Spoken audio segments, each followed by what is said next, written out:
with our public lecture here. It's going to start presently, so if you haven't already gotten yourself a coffee, a snack, whatever, feel free to do so while we begin the lecture. Find a seat. It's great to see such a big crowd today. We even have a car that's so excited that they begin blaring the alarm outside before they can get in here in time.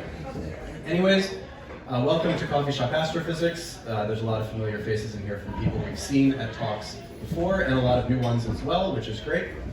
If you don't know who we are, Coffee Shop Astrophysics is a public outreach group that is organized and run by a group of graduate students. We're all graduate students at the Leonard E. Parker Center for Gravitation, Cosmology, and Astrophysics, just up the road at the University of Wisconsin-Milwaukee, and here are all of our lovely faces.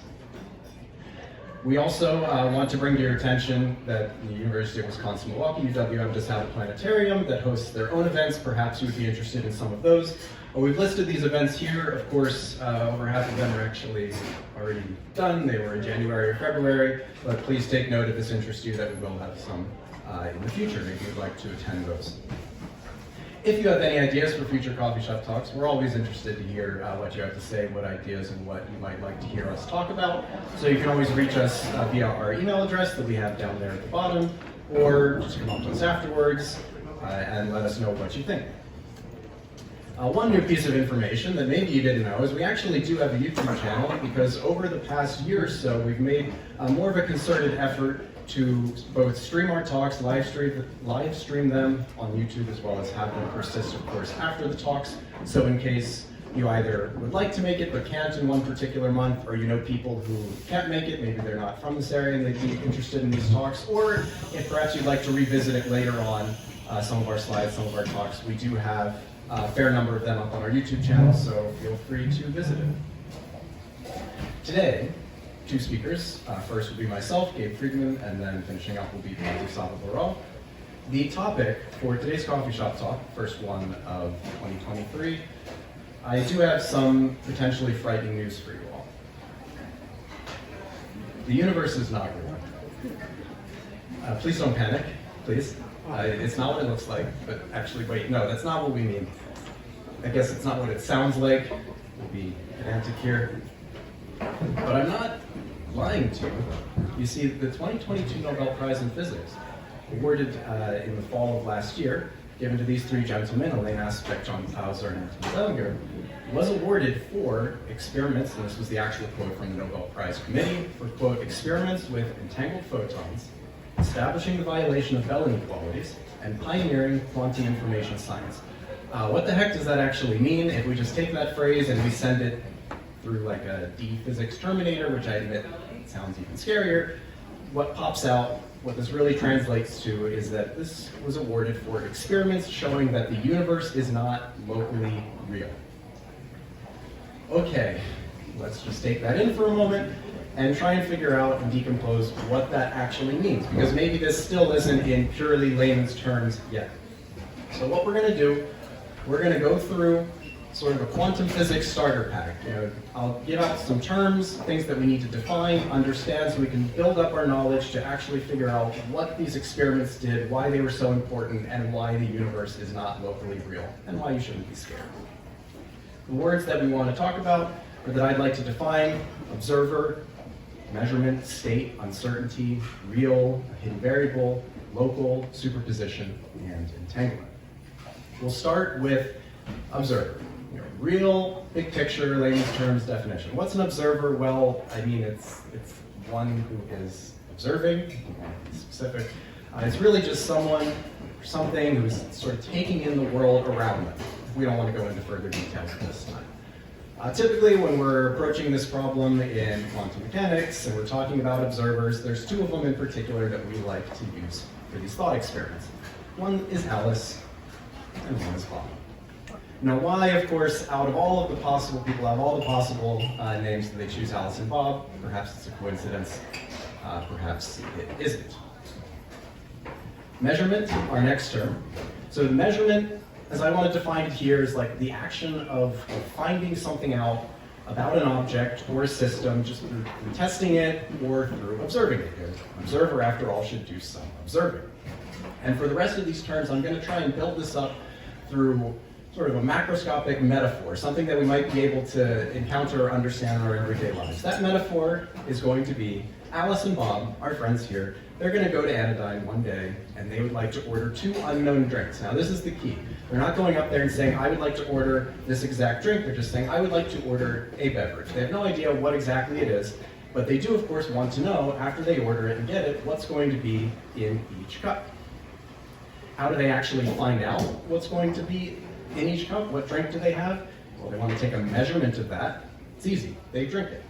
Of course, in this case, we are going to assume that both Alice and Bob have incredible senses of taste, and they're able to discern different types of coffee or espresso drinks just by drinking them, but let's just keep that assumption for now. A state.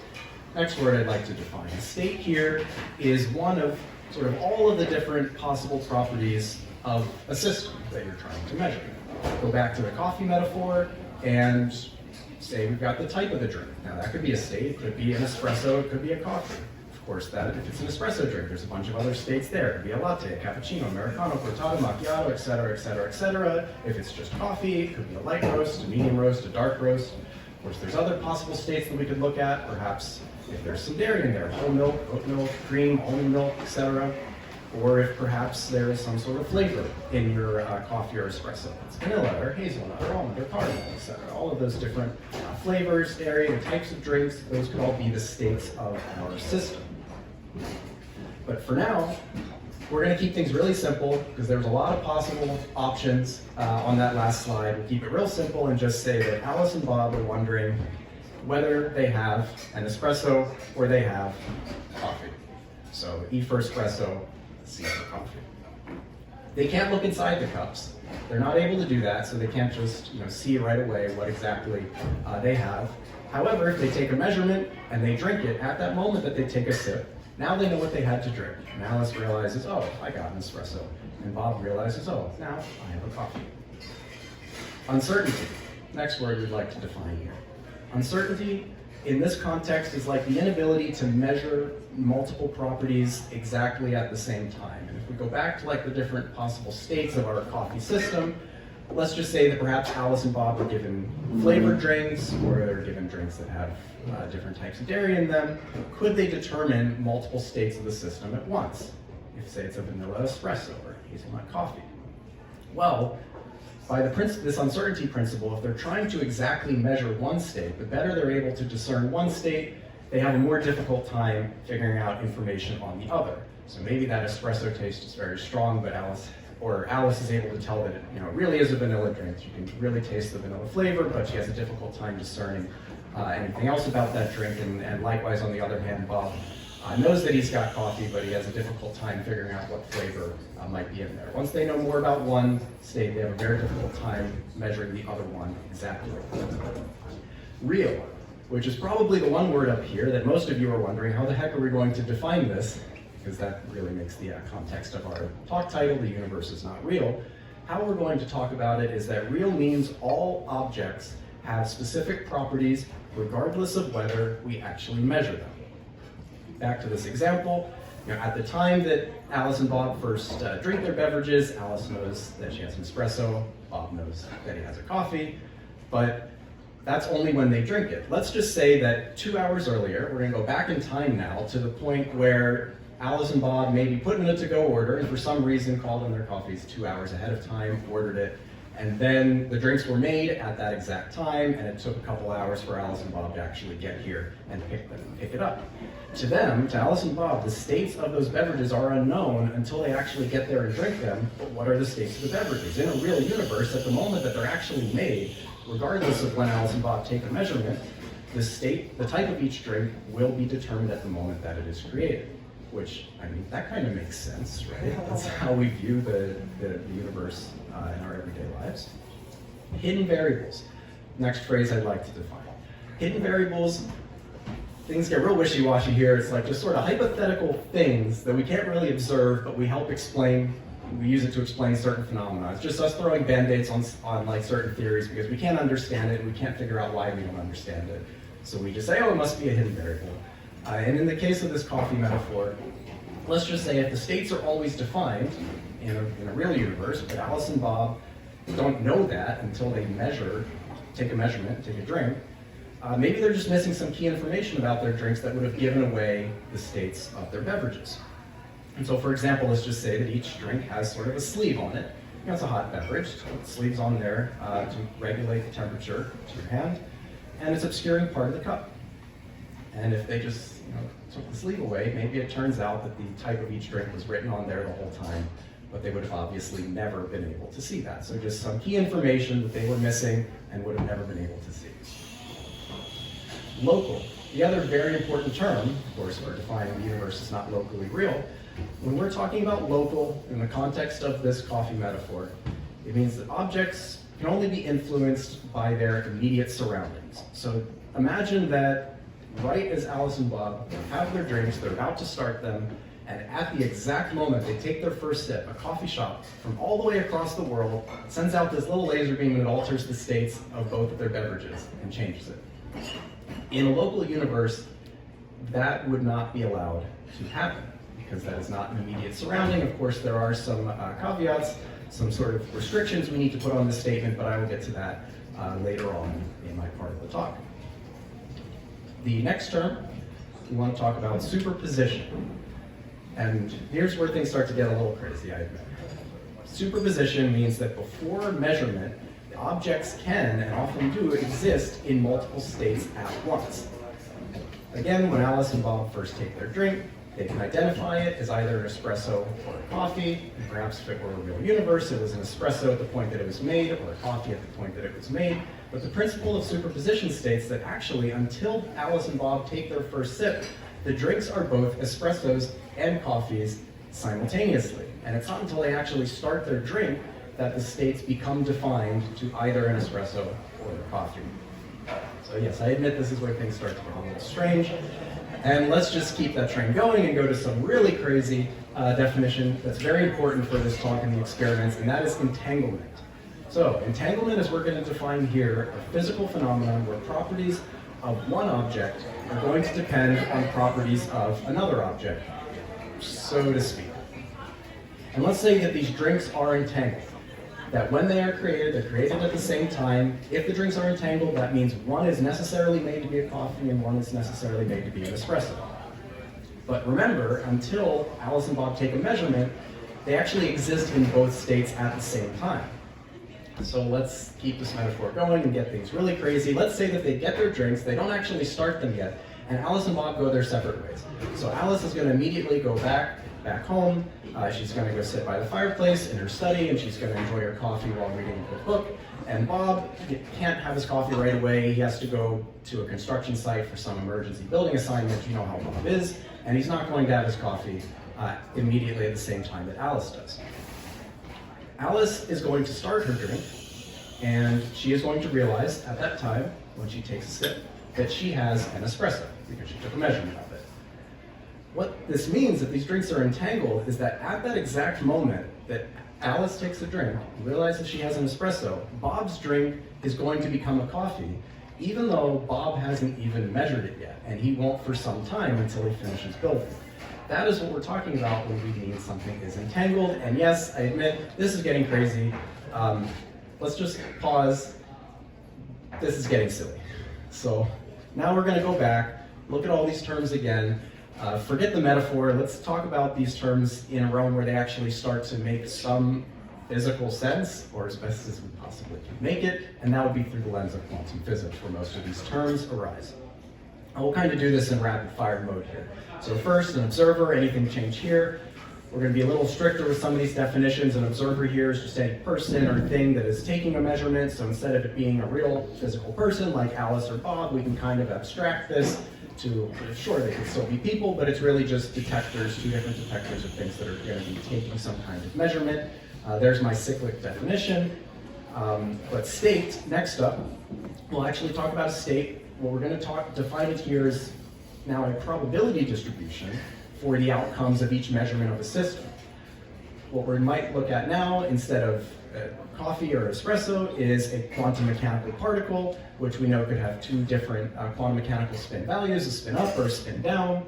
And when I talk about this probability distribution of whether this particle could be a spin up or spin down particle, it's not just up or down, it's more of a like a changing distribution like you see here, where we're really just trying to smear out and figure out where the either position or the spin or the momentum or any property of our particle may fall across a whole range of possible values. And then measurement.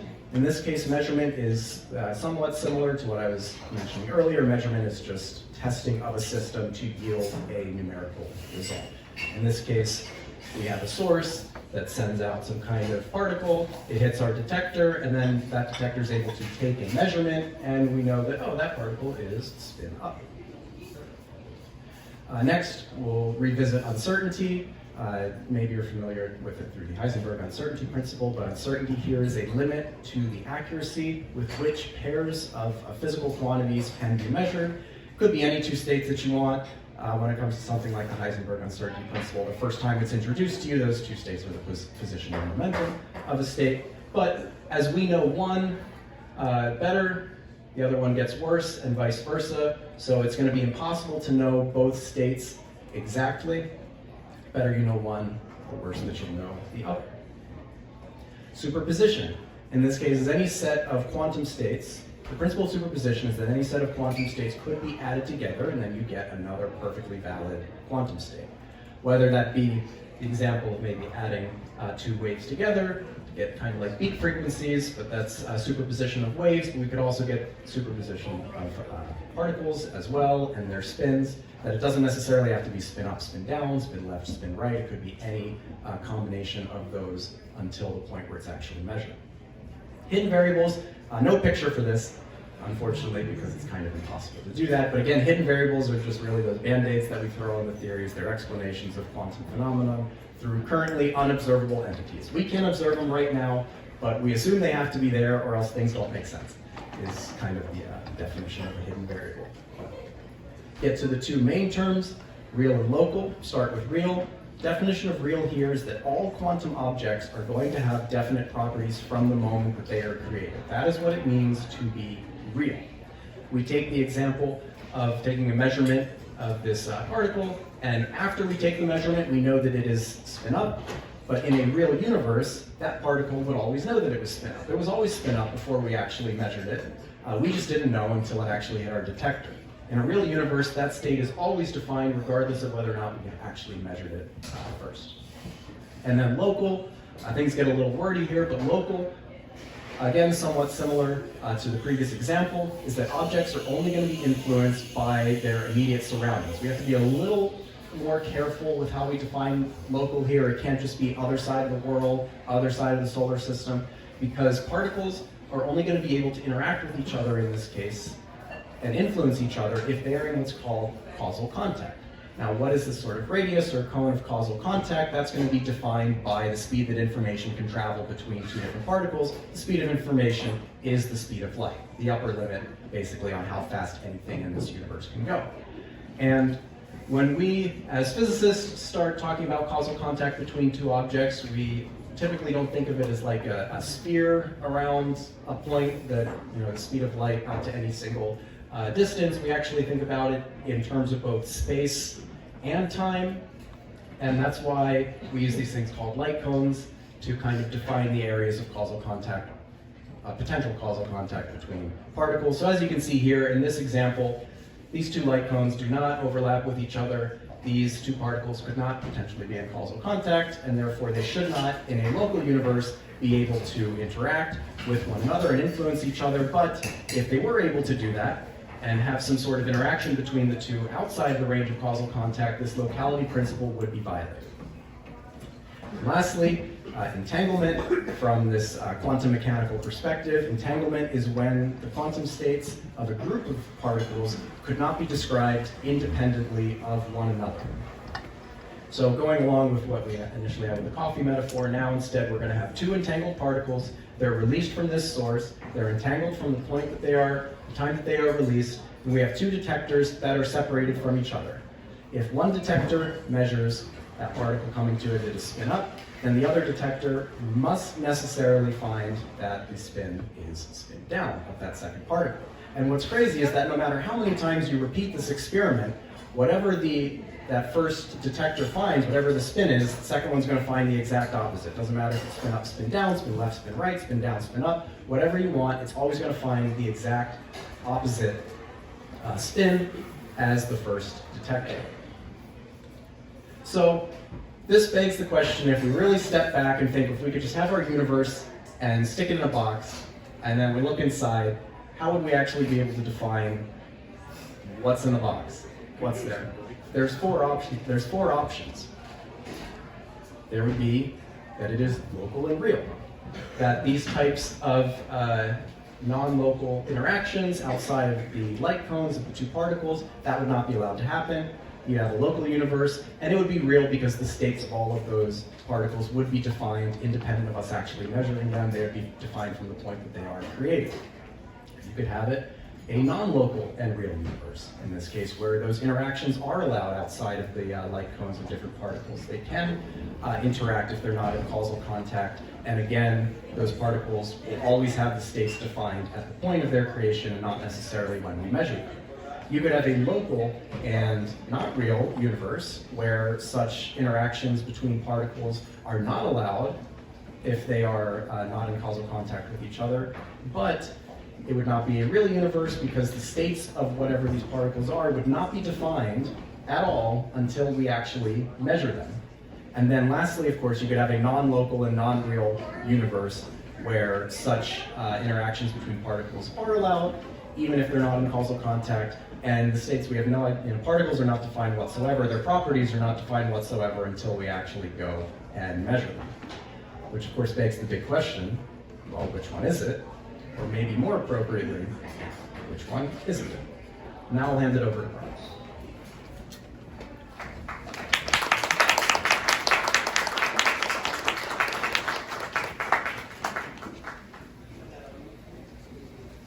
Okay, so Gabe just now defined some terms which are extremely important to understand the experiments which I'm going to talk about soon.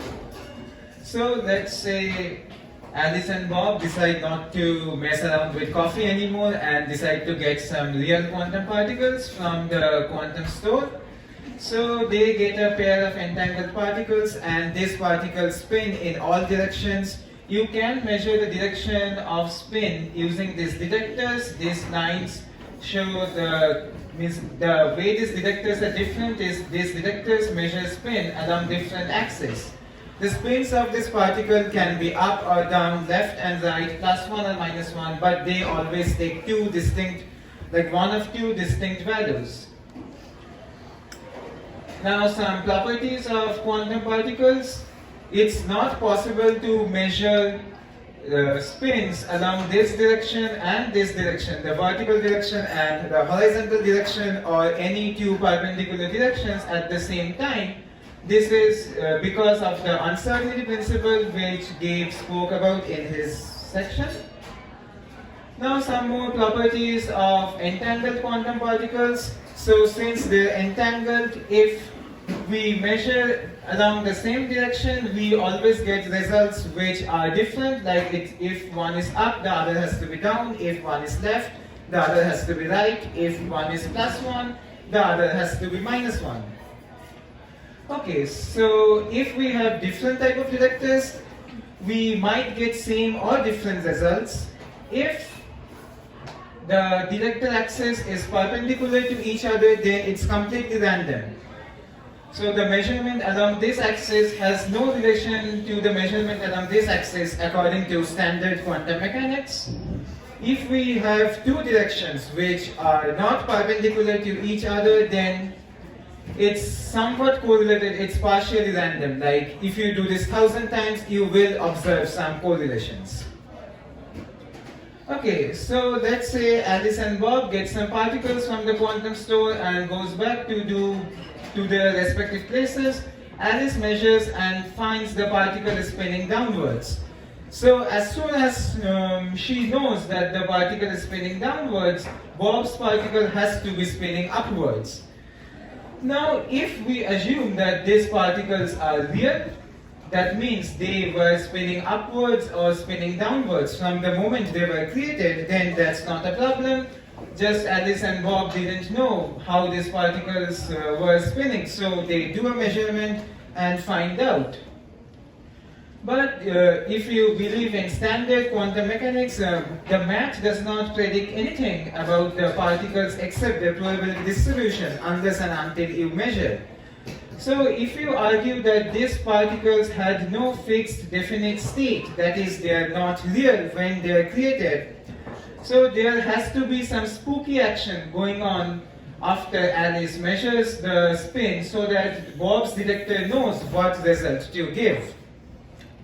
And this type of spooky action physicists didn't like because it violates locality. You need some sort of instantaneous communication.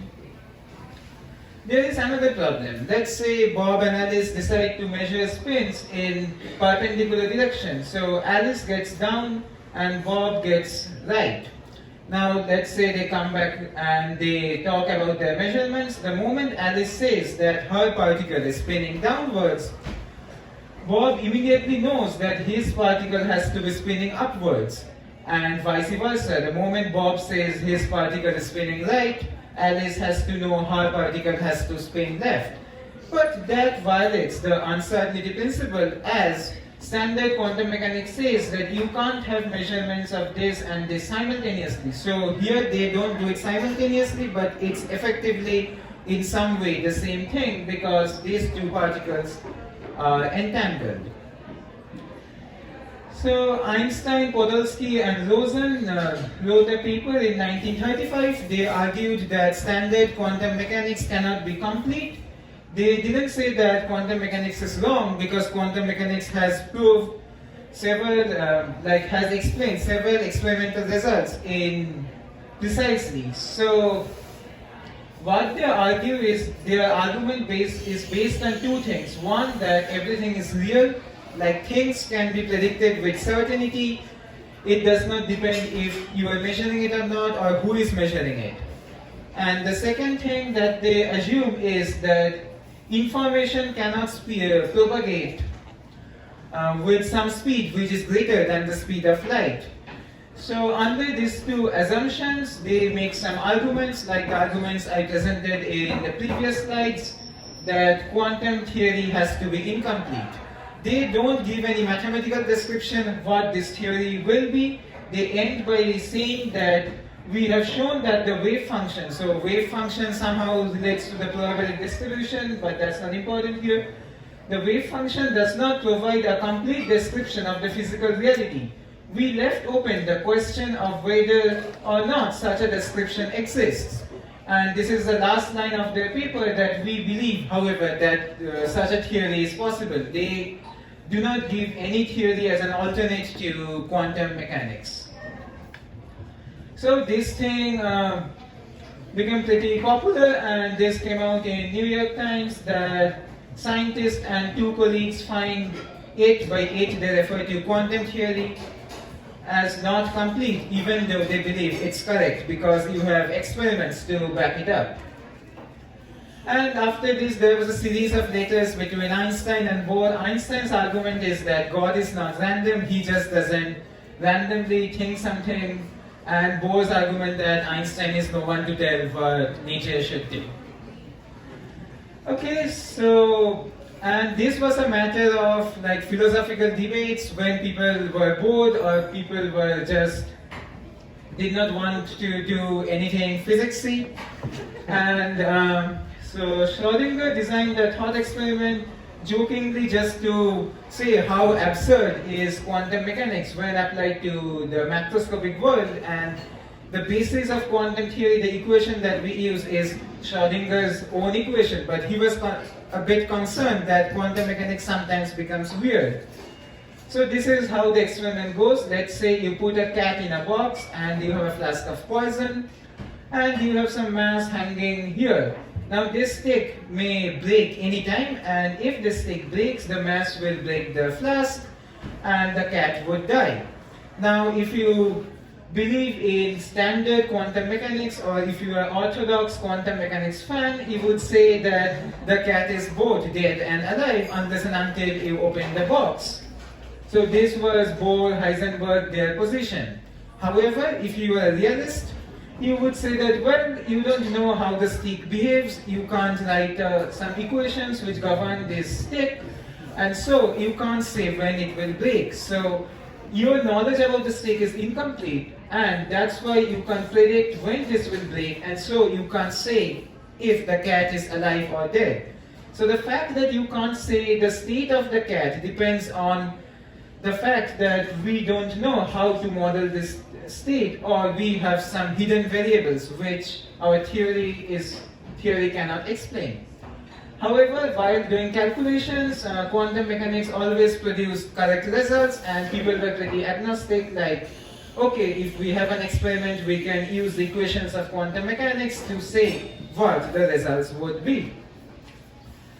And this continued for 30 years, but in 1964, a young grad student from University of Wisconsin-Madison realized that these two things are not exactly the same. Like, there are some predictions of quantum mechanics which can't be explained by any local real theory. So this is the first few lines of the paper. The paradox of Einstein, Podolsky, and Rosen was advanced as an argument that quantum mechanics could not be a complete theory, but should be supplemented by additional variables. These additional variables were able to restore causality and locality. In this note, the idea will be formulated mathematically and shown to be incompatible with the statistical predictions of quantum mechanics. So what this paper does is it talks about the general class of local real theories and says that for some cases this will be directly contradictory to the predictions of quantum mechanics, and this paper actually changes this from a philosophical debate to something mathematical, which you can go in a lab and test. So to make the Bell's predictions more testable, John Clauser, Michael Horn, Abner Shimon, and Richard Holt designed an inequality which is now known as the CH-SH inequality. So what basically the inequality states is you measure direction of spins with polarizers which are not perfectly aligned, and you check the correlations. For some correlations, they showed that it will directly violate any local real theory. So the first experiment was performed by Stuart Friedman and John Clauser. So John Clauser was an astrophysicist by training, and he went to UC Berkeley to do a postdoctoral position in radio astrophysics, but he became interested in quantum mechanics when he learned that a different group in UC Berkeley has first produced a pair of entangled photons. So he convinced his advisor that he should spend some time dealing with quantum mechanics, and luckily he agreed. And so John Clauser and with Stuart Friedman, who was a graduate student at that time, designed an experiment. So what they do is they create a bunch of entangled photons and have two detectors which have their axes in arbitrary directions, and they count how many of the particles are spinning upwards and how many of them are spinning downwards. And then they store in some database. They repeat this by changing the axis of the detectors, and then they study the correlations between their observations. So this is how the experiment looks like. This is a calcium oven. So this oven actually produced two photons which were entangled, and they traveled in opposite directions. These are the two detectors, and if you look in these arms, you have a machinery to change the detector axis. And this is what they found. These dots are the experimental points, and this white line is not a fit to the data. This is the prediction of quantum mechanics. And so the correlations which quantum mechanics predicts was perfectly in agreement to their experiment. Moreover, they could test the CH-SH inequality, and this is some curve they got. Now this region can be explained by a local hidden variable theory, but you have this spikes in 22.5 and 67.5 degrees, and these regions were a violation of the CH-SH inequality. Okay, now just let's think a bit. Were there any loopholes in the experiment? And it turns out to be yes, there were some loopholes. The first thing is the locality loophole. For this, we need to understand the chronology in which they designed the experiment. So they picked up two detectors with some arbitrary directions, and then they have a source which emits a bunch of entangled photons, and then they have Alice and Bob measuring the spins of these particles. But the problem here is that the state of the detector can actually influence the source, and Alice's measurement can actually influence Bob's measurement. So these are the regions of causal contact. It's not clear that how the detectors would influence the source, but there might be some theory which we don't know about, which we're not aware of, and that's messing the whole thing up. So this was roughly closed around 10 years later in 1980s, and this was first done by Alan Aspect's group. They somewhat closed the locality loophole. What they did is they had the source here, which emits a bunch of entangled photons, and then they have two detectors. So their choices of the axis of detector was done after the source emits photons. But that's a pretty hard thing to do because light travels very fast. Like in 1 second, light can do trips from New York to LA at least 7 times. So it's pretty fast. And the way so if you have this setup, there is no way the detector can be influenced by the source and these measurements can be influenced by each other. So what they did is they have a source and detectors 20 feet apart, and to travel this distance, photons need 0 followed by 8 zeros and then 2 seconds. They could figure out some electronics which could split the beam in 2 directions, and this was completely random. And in that way, they somewhat could randomly decide what polarization axis to choose after the source has emitted the photons. And by their experiment, they also found that CH-SH inequality is violated. Now, their experiment didn't actually completely close this loophole because they had only 2 directions, and it's not the same as picking any arbitrary random direction. To solve this, we had to wait for 15 more years. So 25 years after the Friedman-Clauser experiment, and this was solved by Zellinger's group. And what they did is they could somehow separate it by a quarter miles, and light takes 13 microseconds. That's 0 followed by 5 zeros, then 1, 3 to travel this distance, and they were truly random in their detector settings. Okay, so as expected, they also found that the CH-SH inequality is violated. Well, there is another loophole, and the thing is that you can't have a perfect detector. Detectors will always miss counts, and that might be messing with the CH-SH inequality. And the farther you put the detectors away from the source, it gets more difficult for the detector to pick the particles, and that was the main problem. And this was solved in 2001, but that was not with photons, that was with entangled atoms, because atoms are much slower, they don't travel with the speed of light. And for photons, we had to wait till 2013 for this loophole to be closed. and they also violated, like all these experiments violated the CH-SH inequality. But these experiments didn't actually close the locality loophole. Both these loopholes were closed in 2015, so they were the first group to do this. In the same year, two other groups also did similar experiments and found Bell's inequality to be violated.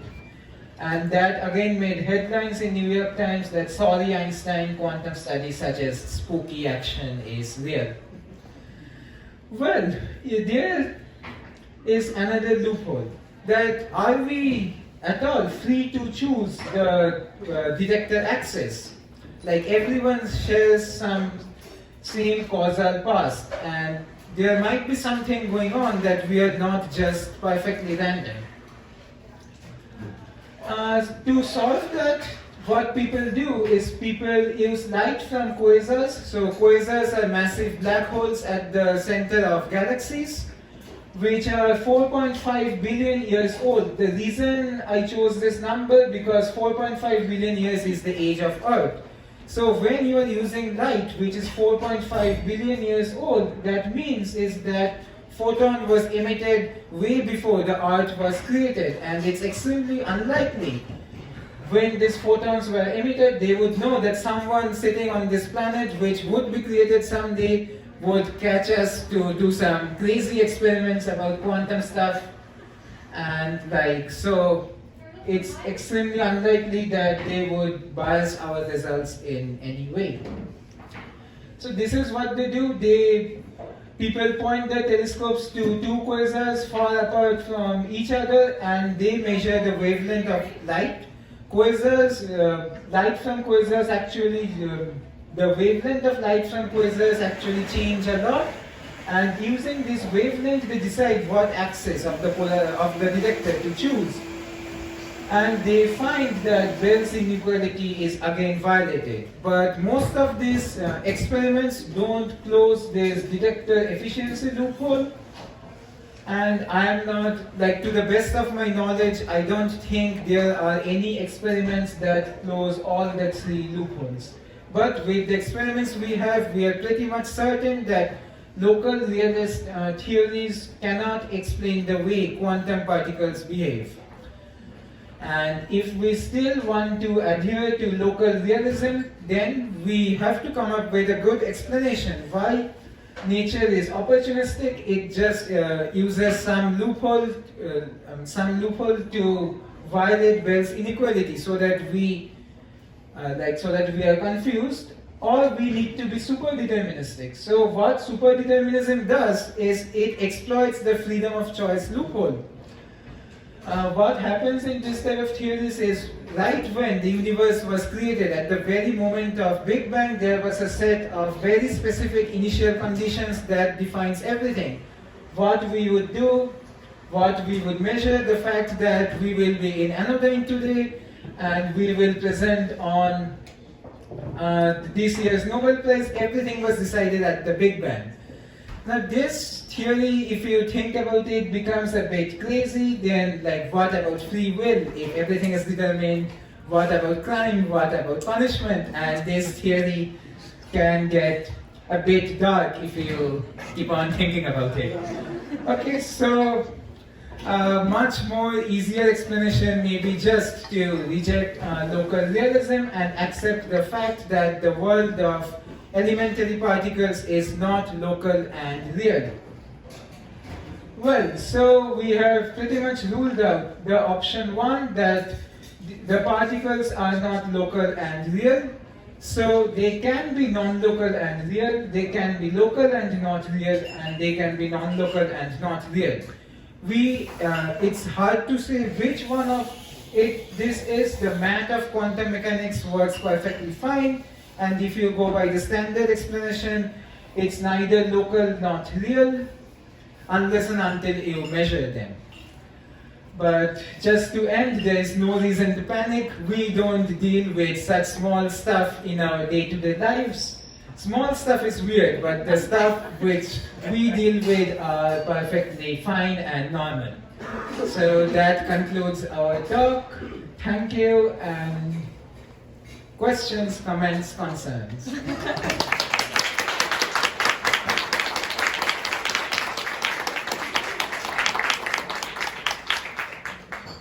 Yeah. Can entangled particles only exist in pairs? Can there be like a four-way entanglement or anything like that? Or is it only in pairs? Repeat the question. Okay. So the question is, can we only have a pair of entangled particles, or we can have 4, 5, 10? The thing is that it's very hard to create a set of entangled particles with more than 2. Like you can have a bunch of pairs, but you can't have a state with 4, like 4-way entanglement. Like it's very hard to create that. It's certainly something we're not doing experimentally. Yeah. So at this time we can only create pairs. Yes. So does the confirmation of gravity waves affect this at all? No, because The question was, does the conformation of gravity waves affect anything that we have talked about in this presentation? so the thing is that when we are talking about gravitational waves, we are dealing with massive objects, and everything in that length scale is classical. There is nothing quantum. We can't detect gravitational waves from just say humans walking, and so detecting gravitational wave from a quantum particle is like it's nearly close to impossible because they are so weak. Yes. So you said super deterministic is dark and weird. What rules it out though? It's still a theory, is it not? So the question was, what actually rules out superdeterminism or superdeterministic world?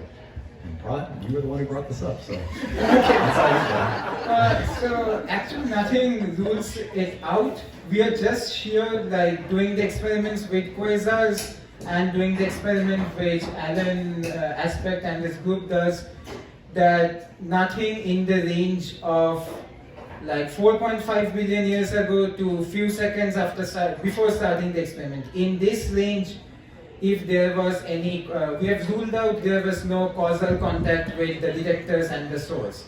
Now, if there was a set of initial conditions at Big Bang and they affect everything, yes, well, it can do. Like there is nothing to rule it out. But this is where it gets a bit philosophical. Like it depends what your take on the subject is. Gabe, do you want to add something?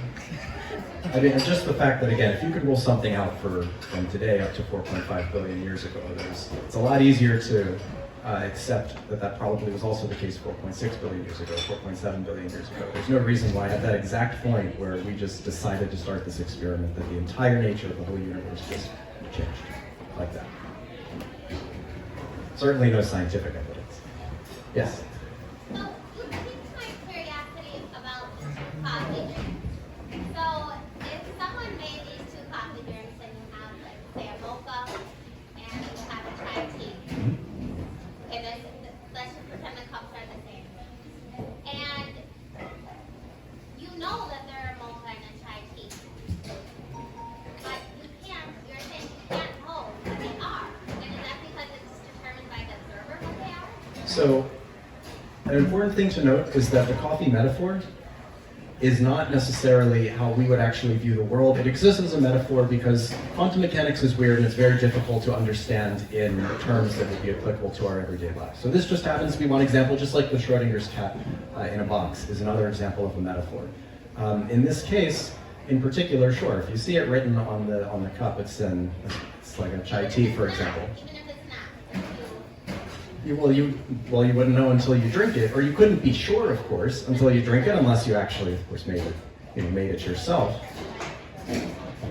In that sense, it is determined by the observer, but of course, most of the stuff that we've talked about during this talk is applicable, or certainly understandable at like a microscopic particle level scale. We just need to be able to build it up to understanding at a macroscopic scale. When we get to a macroscopic scale, like we're talking about coffees or a cat, all of these little averaging, little probability distribution things average themselves out, and that's why we see the world the way we see it and not in this weird quantum mechanical sense. Yes, in the back. How do you create and know that you have paired quantum with paired photons? Okay, so the question was, how do you create and actually know that you have paired, or I guess entangled, in this case, entangled quantum particles or photons? So there are several ways to do that. In the first experiment, what they do is they excite calcium ions, and when the ions come back to the ground state, which is the lowest energy state, they emit a bunch of photons. Now these photons, like when they're emitted or in the system, they cannot have any angular momentum. But photons need to have some angular momentum. So the bunch of photons that are created, like they have to have exactly opposite spinning directions. And that's one way you can create entangled systems. Yes. Question? How did they randomize the angle of like the SG machine? Yes, so the question was, how do they actually randomize the angle of the polarizers in the one experiment? So like in the first experiment, they just did for all angles. That's why they get the plot. And to choose it randomly, they just use some random number generator and that fixes it. But for the experiment with the quasars, they measure the wavelength and then they have some like conversion table. Okay, so if the wavelength is this, then it's this angle. If the wavelength is this is this angle. Since the variation in wavelength is more or less random, this will also be random. We'll take one question from back here and go to your question. Are all particles entangled with another particle, or are only some particles entangled with other ones? Right, so the question was, are all particles entangled? Could there be particles, quantum mechanical particles that exist that are not entangled to some kind of pair? Yeah, that's perfectly possible. Like the sunlight coming in, so that's just a bunch of photons, but they are not entangled with each other. Yeah, so entanglement is a special property of quantum particles. You can have particles which are not entangled, and they are more common. Yes, question? About the photon, what is the size of the photon? And then how can you find it? Sorry, so the question is regarding the photon. What is, say, the size of this photon, and then how would you actually find it or detect it in the context of this experiment? Not hard to talk. I can talk about that. So the photon is an elementary particle. So you can't directly measure the size of a photon. But if you try to measure it, let's say you have one photon, and to measure it you need to shine some light on it. So another photon bumps into it. And then that changes the state of the photon, and you will have some uncertainty with its position and momentum. You can say it's some length scale which is linked to the Planck length, which is very small. Right? It's about as small as things can get. Basically. Yes, question. Do you know of any experiments trying to determine the speed of causality or how that's communicated? Okay, the question was, do we know of any experiments trying to determine the speed of causality or how that could potentially be experimented on? Yes. So from the theory of relativity, so what we know that if anything travels faster than the speed of light, it will violate causality. Like you can come up with systems, let's say like I am born before my parents are born. You can create systems like that. And if you say that everything in this world has to be causal, like such type of interactions can't happen, then you have to limit the speed of all interactions to be lesser than the speed of light. So that's how we say that the speed of light is the maximum speed by which information can propagate. Now, if there is some information which does not affect causality, then it can propagate with any speed. Like the Alice Bob experiments,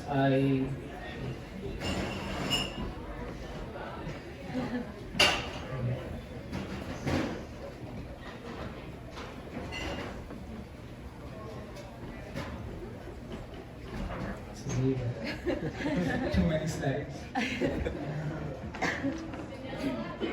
Yes, so since we now agree that there can't be any hidden variables, the moment Alice measures it to be spinning downwards, there was some communication from here to here, and that was instantaneous. But that doesn't violate causality, because you cannot propagate any meaningful information here. Like, there is nothing which Bob can do knowing that it's spinning downwards.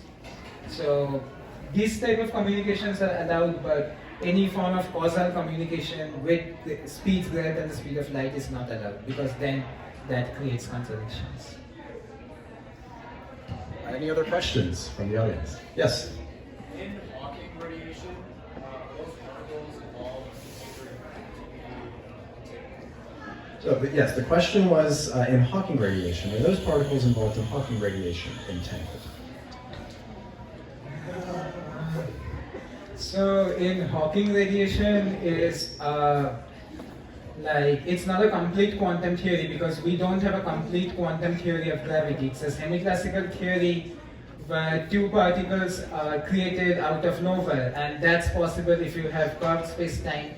One particle goes in the black hole, one particle comes out, and that's how you observe radiation. I think that they don't have to be entangled. Yeah, that's my take. I'm not sure about that. Yeah, so my understanding is that they don't have to be entangled for organization, but I might be wrong. Okay. Yes, another question. So what would happen, to use the metaphor about coffee, excuse me, if Alice and Bob at the exact same nanosecond drank from the cups? So if the measurement happened, the observation happened at exactly the same nanosecond, what would happen? Well, if Alice and Bob each had 2 drinks, and the question being, what would happen if they started their drinks at the exact same time, the exact nanosecond? Well, I'm not going to go back another 40 slides through this, but very early on, if we're not even considering entanglement or anything, if they're drinking it at the exact same time, they will both just take a measurement and realize what one has and what the other has, and there's no need to consider even the possibility of it being entangled, because they're taking a measurement at basically exactly the same time. They'll each figure out what drink they have. So, but if the particles are entangled and somehow you're measuring, not at a gross level like drinking coffee, if you did an experiment like that, what would happen? Because you're saying the measurement of one, or the observation of one, automatically, I don't like the word determines, but determines the other. What would happen if you measured it exactly the same second, nanosecond? Right, so then if in fact these particles, coffees, whatever metaphor you'd like to use here, if in fact they were entangled, I mean the exact same thing that would happen with any entangled quantum mechanical particles would happen. You would still find that one would have one drink, an espresso, and one would still have a coffee, regardless of if they were measured at exactly the same time. You would still find that they have the 2 opposite states.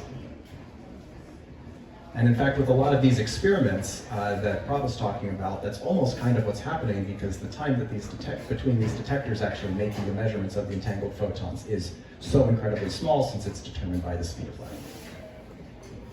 Yes, question in the back. Is entanglement strictly like a local phenomenon that it can only happen between particles generated from the same source acted upon by the same set of phenomena? Or is it something that can happen,